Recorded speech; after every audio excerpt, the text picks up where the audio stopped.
में आज दूसरी कंपनी है एल&टी फाइनेंस, जो 1994 में वजूद में आई और सब्सिडियरी कंपनियों के मर्जर के बाद कंपनी अपने मिशन लक्ष्य 2026 पर फोकस भी कर रही है। तीसरी तिमाही के नतीजों पर विस्तार से तो हम बात करेंगे ही। कंपनी के मुनाफे जो आए हैं लगभग 41% का उछाल दर्ज हुआ है और तिमाही आधार पर एनपीए भी हालांकि बढ़ा है। और आगे कंपनी को किस ओर लेकर जाया जा रहा है, क्या क्या योजनाएं हैं, हमारे साथ एल&टी फाइनेंस के एमडी सीईओ सुदीप्त रॉय भी जुड़ गए हैं। रॉय साहब, स्वागत है आपका हमारी इस खास पेशकश में। और लक्ष्य 2026 को लेकर जो आपने उम्मीदें रखी थी रिटेल ग्रोथ, उसके मुकाबले हमने काफ़ी ऊपर आती हुई देखी है, लगभग 25% प्लस।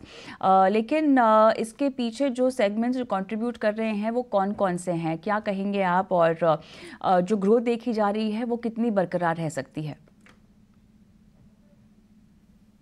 Thank you. पहले तो मैं आपकी सारे दर्शकों को नए साल का शुभकामनाएं बोलना चाहूंगा। और हमारा जो रिटेल डिसबर्समेंट्स है ये काफी अच्छा ग्रो किया है। हमारा रिटेल डिसबर्समेंट्स इस क्वार्टर में 14,531 करोड़ हुआ है, जो 25% ईयर ऑन ईयर ग्रोथ है।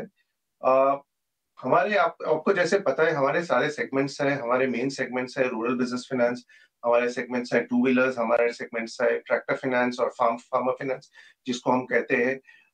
ये सारे सेगमेंट्स जो फेस्टिवल पीरियड होता है या जो त्योहार का पीरियड होता है, जो अक्टूबर नवंबर में होता है, इसमें काफी ग्रोथ आता है इसमें। तो हमारे सारे सेगमेंट्स ठीक ठाक ग्रो किए हैं।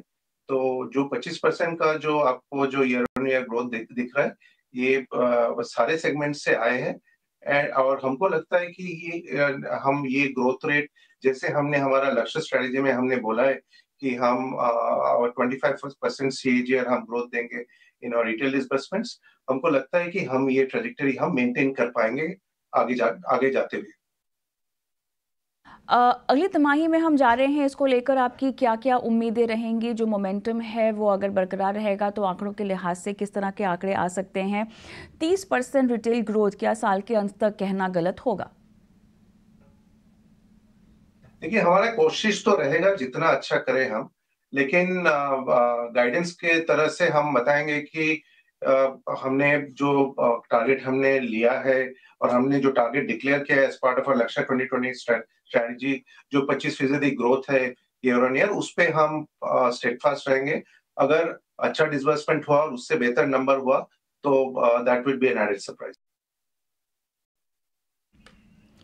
ये बताएं हमें कि जिस तरह से बैंक्स राशनिंग कर रहे हैं क्रेडिट को लेकर, cost of borrowing near term में आपको कितना इम्पैक्ट कर सकती है? देखिए, आरबीआई का जो गाइडलाइन है on risk weighted assets, specially on unsecured consumer credit, उसमें क्या है कि 25% रिस्क वेटेड एसेट की बढ़ोतरी हुई है अकॉर्डिंग टू आरबीआई गाइडलाइंस।